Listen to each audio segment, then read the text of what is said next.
আসসালামু আলাইকুম বন্ধুরা, সবাই কেমন আছেন? আলহামদুলিল্লাহ আমরাও ভালো আছি।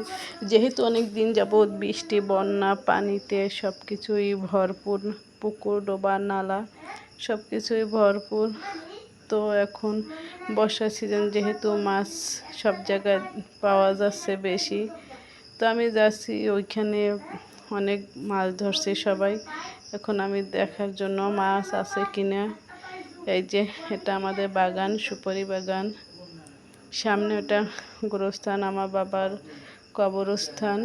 ওখানে আমার চাচিরা আছে, চাচা আছে, আমার বাবা। এই যে ফুল গাছের এখানে আমার বাবার কবর,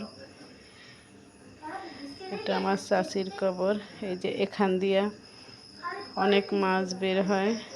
এই যে অনেক মাছ পেয়েছে, শোল মাছ, পুঁটি মাছ, চেলা মাছ, অনেক মাছ পাওয়া যায় এর ভিতরে, অনেক মাছ। এই যে দেখুন মাছ যে যাচ্ছে মাছগুলো।